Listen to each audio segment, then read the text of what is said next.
Hi, I'm Emmy Hall, and welcome to this week's episode of Roadfly TV. Quick, what is the least expensive car that you can buy in America today? The Kia Rio? The Hyundai Accent? Wrong. It's this, the 2012 Nissan Versa. The base model of the Versa comes in at a shockingly low $10,990, and our test model here, the 1.6 SV, comes in at under $15,000, making this an excellent car for those looking to save a few bucks on reliable transportation. Even though the Versa sedan has been redesigned for 2012, it's still hard to believe that this is from the same company that gave us such risk-taking design as the Juke, the Cube, and the Murano Cross Cabriolet. In fact, it seems to have so few styling points that would risk offending some people that it ends up satisfying none. Sure, it's got some nice creases on the body, and the wraparound taillights are kind of cool, but it's still not the most exciting looking car out on the road.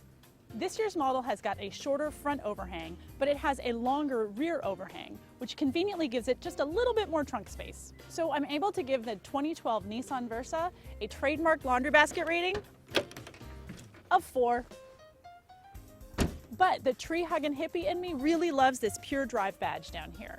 It indicates not pure driving pleasure, but rather Nissan's commitment to producing cars with higher miles per gallon and fewer CO2 emissions. The interior is spacious, if just a little bit Spartan, but you do have two design risks in here, these protruding climate vents as well as these bubblicious door handles. Cruise control comes standard on the SV trim level, but our car has got the convenience package with Bluetooth, a CD player, as well as a multifunctional steering wheel. There's also iPod integration, but you have to use this crazy special cord. You can't just use a regular USB cord. There's a little bit of storage here and there. There's some storage in the doors. There's 6 cup holders total, which is awesome, but it's got a huge glove box. So I'm able to give it a laundry basket rating of 4. In the back, you've got enough room for 3 full-sized adults. In fact, this seat here is pushed all the way back, and I'm still good. I've still got plenty of room, and there's plenty of headroom as well. In fact, this car has got the most legroom in its class. The mileage on this car is fabulous. This year's model is 150 pounds lighter, and it'll give you 30 miles per gallon in the city and about 38 out on the highway. This week, I drove it mostly in the city, and I averaged 31 miles per gallon, but that's really no surprise when you see what's under the hood. It's a 1.6-liter four-banger that'll give you 109 horsepower and 107 pound-feet of torque, and it's hanging out with a continuously variable transmission. So, let's take this baby out on the road and see how that CVT performs.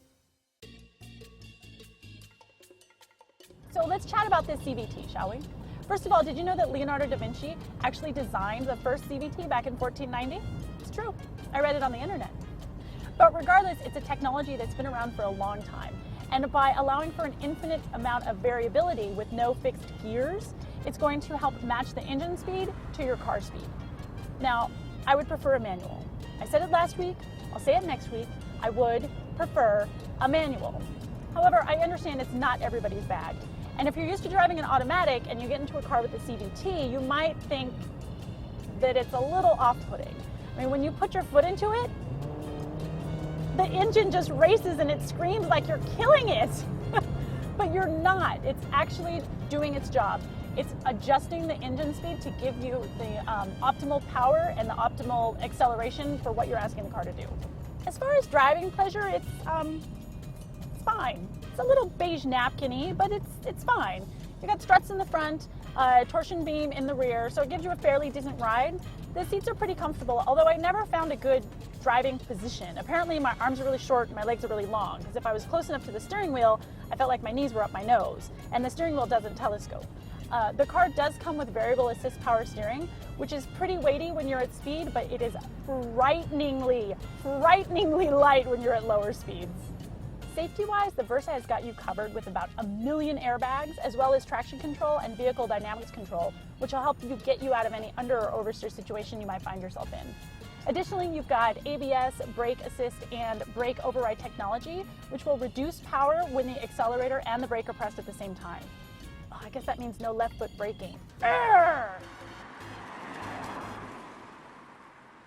The 2012 Nissan Versa is just one of many compact economy cars on the market today, but you'll only have to shell out $15,840 to drive away in our SV trim level with the convenience package.